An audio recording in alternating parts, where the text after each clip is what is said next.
Good morning, sir. You're Justin Living. And Mr. Living was previously here, entered pleas of guilty to the third-degree felony offense of credit debit card abuse and the second-degree felony offense of burglary of a habitation.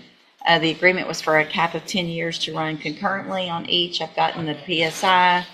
We hear right away about two big charges, breaking into a house and using someone's credit card. The prosecutor says the maximum sentence is 10 years. That means, no matter what the judge decides, the punishment can't be more than 10 years. This is an important detail in plea deals. As well as some letters and information that Mr. Kimler sent on Mr. Living's behalf. Has everyone had an opportunity to review all of that? Yes, Your Honor, we have.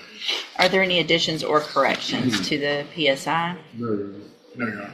Mr. Kimler, you may proceed. Your Honor, looking at the PSI, I'm sure the court... Mr. Kimler. I'm sorry, Your Honor. Looking at the PSI, I'm sure the court has noted his felony criminal history. I would just note that just looking at it, there's a lot of material in the PSI, but in closer inspection, much of this was either refused or dismissed. I think it looks like what he has is, as far as felonies, would be a burglary of a building from 2012 possession. 2012 looks like it was probably a 1244, and then another state jail case from 2017, and then the case where he had... The defense is using a common trick, make the record seem smaller. Sure, there are charges, but many got dropped. The goal is to make it look like bad luck, not a habit. But will the judge believe it? His TDC time, the only TDC case back in 2017 was injury to a child, elderly, where he got 4 years TDC. So, as I said, first glance, it looks like he does have significant criminal history. I would take issue with the characterization and the recommendations that indicated that his criminal history has continued at a steady pace since 2001. Since it looks like many of the felony cases were either dismissed or refused. Mr. Living, as he stated in the pre-sentence reports, never had probation. In speaking with him, I think that he would benefit from the rehabilitative aspects of probation that are available to him. There's a suggestion that he successfully go to the moral recognition therapy and successfully complete that. I think that he could benefit from that. He wants to make the changes he needs to stay out of contact with law enforcement, the criminal justice system. The letters I provided indicate he does have some support, family support out there. He wouldn't be doing this alone, so we're asking for probation in this. Of course, the court, since there are two cases, the court could defer one and give him a conviction on the other one. If the court were to defer the burglary of habitation, that would expose Mr. Living to the full range of punishment of 20 years. And then, of course, he already does have some state jail convictions, but the credit card abuse, again, is a third degree. So I believe that's just enhanced. The punishment range is just enhanced to a third degree, but the court could see fit to give him a conviction for that and still suspend it and place him on probation. But if the court does defer the burglary of habitation, his punishment range would be 20 years if he does run afoul of probation instead of the 10-year cap that he's exposed to now. The court was just to refuse probation. So we ask the court to give him probation in both of these cases. Thank you, Mr. Kimler. Mr. Nichols? I'll disagree with Mr. Kimler's characterization as his criminal history not being that bad. You'll note that he's been mentioned in 83 reports by Beaumont Police over the years, Your Honor. And he has continuously been violating the law since 2001. There's about 15 or 16, or at least a dozen misdemeanor convictions, all going back. And all these other felonies, it's noted in the report there's many instances where cases are dropped by victims due to fear of him. And I think it's important to note that the victim in this case, in the burglary case, was threatened by this individual as he was being arrested out of it. Can you believe that? The victim had to pull a gun on Justin right in his own garage. That's more than just a break-in, that's terrifying. Picture going into your garage at night and finding someone waiting there. What would you do? Out of his garage. The individual, the homeowner had to hold him at gunpoint, Your Honor, when he found him in his garage in the middle of the night. His own explanation of that is he was running from the police and trying to hide dope, which really doesn't give him too much credit here. His explanation of the other credit card abuse case is that he got it from a dope fiend. That's his explanation. So I don't see how probation really seems to be a logical or deserved option at this point. I think the 10 years is appropriate and sufficient to both protect the community and punish his repeated behavior. I'll note in the court, as part of our agreement, I'm dismissing a violation of protective order case. So I don't see why probation would even really be a consideration. And I'll ask court to assess the full 10 years. Mr. Living wanted to address the court. Do you want to tell the judge? Go ahead, sir. I was wrong what I done, but I'm a good person. Like I can do probation. Like I ain't no bad person. You're not. Yes, ma'am. Mr. Living, I have to turn 3 pages to go through your criminal history. I haven't had an officer make the kind of statement in a PSI that I got in this one in a very long time. 83 offense reports have something to do with you. This is the big moment. Justin asks for probation, claiming he's a good guy. But judges don't just trust words, they check your record. And his record? It's about to crush him. In just Beaumont. Don't know where else you've been, if there's any others.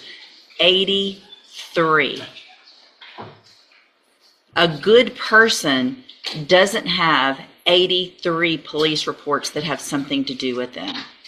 A good person doesn't assault family members over and over again and get time on misdemeanors and scare them or sweet talk them or whatever it is to get out of it on felonies. That is not a good person. I understand you haven't had probation, but you were barely out of prison and off parole when you did this. I completely agree. I mean, Mr. Kimler has pointed out some decent things, but there is no reason whatsoever that I would put you back on the streets in this community for any amount of time that makes any sense to me. So in cause number 24, DCCR 0288, I'm going to find that you entered your plea of guilty freely and voluntarily. I'm going to find sufficient evidence to find you guilty, and at this time find you guilty of credit debit card abuse. Sentence you to a term of 10 years in the Institutional Division of the Texas Department of Corrections. You will receive credit on that sentence for any time that you've been in custody that the law gives you the right to receive. In cause number 24, DCCR 1100, find sufficient evidence to find you guilty, and at this time find you guilty of burglary of a habitation. Sentence you to 10 years in the Institutional Division of the Texas Department of Corrections. You will also receive credit on that sentence for any time that you've been in custody that the law gives you the right to receive. These will run concurrently, which means together at the same time. I will sign the dismissal in the other case, which I didn't mention, which is. So that's it, 10 years, both sentences at the same time. In other words, he serves one 10-year term, not 20. The judge made it clear she's not taking a chance on probation for someone linked to 83 police reports. Violation of a protective order where you're supposed to be staying away from somebody, and obviously you probably weren't. So anyway, that'll get signed. I'm going to hand you in each of your cases the trial court certifications that shows that these were agreements that I followed, and so you've waived your right to appeal. I have also handed you a written admonishment regarding your ineligibility to possess a firearm or ammunition. Because of the judgments entered against you, you're ineligible under Texas law to possess a firearm or ammunition. Possession of a firearm or ammunition could lead to charges against you. Firearm is a legal term, and you should read the written admonishment I provide you to see what devices qualify as a firearm. If you have questions about the laws that make you ineligible to possess a fiorm or ammunition, or about how long that lasts, you can talk to Mr. Kimler. Good luck to you, sir. You can go back with the bailiff. Good morning. Are you Jacob Kozad? Yes, ma'am. Good morning, sir. You're Alejandro Uribe? Yes, ma'am. And Mr. Uribe, you were previously in court, entered a plea of guilty to aggravated assault with a deadly weapon. The agreement was for 5-year deferred adjudicated probation, and I've received that pre-sentence report. Has everyone had an opportunity to review the report? We have, Judge. Yes, sir. So I guess my issues, or my only issue with going forward with this agreement is your status. You're not here, it appears as though you're not here in the United States legally, and that you've been removed before and there's an ICE hold on you now. Is that correct? So, I mean, what does given a probation do? Just give him a probation and he gets deported and it sits on, we just let it go till he comes back again illegally or legally? I'm not coming back. I mean, there's ways to do it, obviously, Right. legally, but, okay. I mean, do you think the best thing is to go forward with I would just proceed on, Judge. the plea? I mean, and if you do get out, so let's just do this. We'll just go forward with the plea, and then whatever happens, obviously in federal court or with any type of new charges over there. It looks like I have been handed an arrest warrant from the United States District Court, Eastern District. So I think you will probably be taken from here. If there's a hold on you, you'll go straight over into custody, federal custody, and whatever happens over there happens. What I'm going to do is go along with this agreement. I'm going to give you a probation. If for some reason you get out during this probation period and you're here in Texas, then you obviously are required to go to probation, do everything you're supposed to, because if you don't, you could end up in prison for a very long time on this case. So what I'm going to do is find that you previously entered your plea of guilty freely and voluntarily, find sufficient evidence to find you guilty. However, at this time, I'm going to follow the agreement, defer all proceedings, place you on probation for 5 years. You're ordered to pay the $1,000 fine and to follow all of the rules and conditions of probation if that becomes an opportunity for you. Obviously, if you do that, in this case, this is an excellent opportunity because you don't have this conviction on your record. And again, the other side of that, however, is if you do get out and you are here and you do not comply with the conditions of probation, you can be brought back into this court, found guilty of this offense, and sentenced anywhere in the range of punishment, which is up to 20 years in prison. Do you understand? Yes, ma'am. All right, I'm handing you the trial court certification that shows this was an agreement that I followed, and so you've waived your right to appeal. Probation will go over your documents with you today, and then we'll just see what happens. All right? You can give that back to Mr. Coleman. Thank you. Good morning. Are you Demetrius Miles? Yes, ma'am. And will your client waive the formal reading of the indictment? You got it. Mr. Miles, in cause number 24 DCCR 2478, you're charged with the second-degree felony offense of aggravated assault with a deadly weapon. That's from November 26th of 2024. And how do you plead to that charge? Yes. Are you pleading guilty freely and voluntarily? And are you pleading guilty because you did what they charged you with? I have here on the computer some documents that have your signature on them that the state has marked as exhibit number 1. Before you signed these, did you go over them with Mr. Parker? Yes, ma'am. Do you fully understand them? And do you understand, if I follow the agreement that you've made with the district attorney, that you will be waiving or giving up any right to appeal? Do you also understand, if you're not a U.S. citizen, that a plea of guilty or no contest may result in your deportation, exclusion from admission to the country, or denial of naturalization under federal law? Yes, ma'am. State tenders number 1. Objection. It's admitted. Is Mr. Miles, is there any evidence of Mr. Miles not being competent? No, Your Honor. All right, sir, I'm going to find that you entered your plea of guilty freely and voluntarily. Find that you're mentally competent and you understand the nature and the consequences of your plea. Find sufficient evidence to find you guilty, and at this time find you guilty of aggravated assault with a deadly weapon. Sentence you in accordance with your agreement to a term of 10 years in the Institutional Division of the Texas Department of Corrections. You will receive credit on that sentence for any time that you've been in custody that the law gives you the right to receive. I am making an affirmative finding of a deadly weapon in your case. I'm handing you the trial court certification that shows this was an agreement that I followed, and so you've waived your right to appeal. I have also handed you a written admonishment regarding your ineligibility to possess a firearm or ammunition. Because of the judgment entered against you, you're ineligible under Texas law to possess a firearm or ammunition. Possession of a firearm or ammunition could lead to charges against you. Firearm is a legal term, and you should read that written admonishment I provide you to see what devices qualify as a firearm. If you have questions about the laws that make you ineligible to possess a firearm or ammunition, or about how long that lasts, you can talk to Mr. Parker. All right, good luck to you, sir. You can go back with the bailiff. All right, are you Gabrielle Smith? Yes, ma'am. And Ms. Smith, you were previously in court and entered a plea of guilty to the second-degree felony offense of robbery. The agreement was for a cap of 5 years in the institutional division of the Texas Department of Corrections. I've received the pre-sentence report. Has everyone had an opportunity to review that report? We have, Your Honor.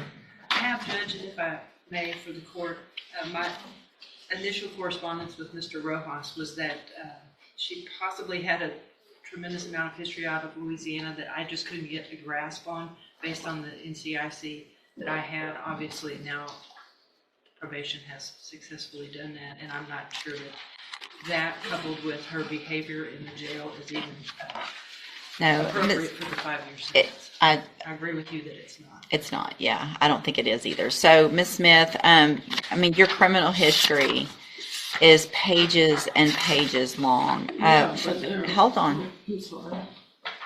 You have felony 1, 2, 3. This is wild. Smith's record isn't just long, it's endless. The defense argues some cases overlap, but the judge isn't buying it. This is where her credibility falls apart. What do you think? Do repeat thefts pile up against someone, or does time served erase the past? 4, 5, 6, 7. You have 7 prior felonies for theft of goods. Judge, I think if That's wrong. I was going over the PSI with you yesterday. By my count, I think we may have 4. Some of those are repeats, if I'm reading this right. Yeah, that's wrong. Well, if you look at the first page of felonies, she was sentenced to 12-month parish. That's not, it's called parish prison, but I think that's actually a misdemeanor. Okay, so And let's. so that one I don't think would count. On the Okay. second page, if you look at the first conviction, which is 1, 2, 3, 4, 5 down. Well, the very top one is Okay, that one's well. Yeah. a year in Department of Corrections. And then the next one is number 5 down. That's the same one, I think, as 1, 2, 3, 4 down. That's the same amount of restitution, same time sentenced. And she said that was all the same case. I've been locked up since 2016 to 19, and all those were supposed to be, from my understanding, I don't know what you call it when they. So let's take one of those out that it's a mistake, okay? Let's take nowhere near 7. And then the same thing with the 1, next 2. following 2. So it's 4 or 5. 1. They all. 2, What I'm 3. saying is they're all. Just because they ran at this, I'm sorry. listen, just because your time ran at the same time doesn't mean that you weren't out there committing the same thing. Don't talk over me. Over and over and over again. The misdemeanors alone, I've got at least 8 theft misdemeanors, at least 4 stand up. I'm sorry. At least My 4 baby felt. was ignorant. Okay, at least 4 felonies. I'm not going to accept the agreement for a cap of 5 years. I do not think that is appropriate in your case, based on the nature of this offense, based on your underlying criminal history, based on jail incident reports that I've received. So I'm rejecting that offer, allowing you to withdraw your plea. I'm going to reset your case. You guys can negotiate. If y'all come up with something different that the state thinks is appropriate, then I will look at that at that time. You can go back with the bailiff. I still have my bond. I still have a bond. You have a whatever your bond is set at $7,000. No, it was 10,000, but you did 1,000 for the. You said a PSI bond. Yeah, a PSI Because bond. there was a No, question. I'm withdrawing the PSI bond at this time. I am finding, based on the information that I have received in your pre-sentence report, that is insufficient. And at this time, I'm raising your bond to $40,000. Ma'am, You can go back with the bailiff. 10,000. I'm not understanding how. Well, what we didn't know, and what I didn't know, and what Ms. Molfino didn't know at the time that this offer was made, was the extent of your criminal history in Louisiana. Okay, well, So can I- go back with the Can go I back. ask you one more question? What? Yes. My original charge of assault on a police officer is not a robbery.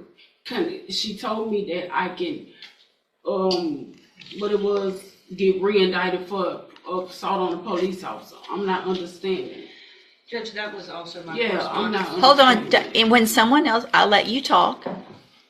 And so when someone else is talking, you let them talk, all right? That's respectful for everyone. I gave you an opportunity to let Ms. Malfino answer.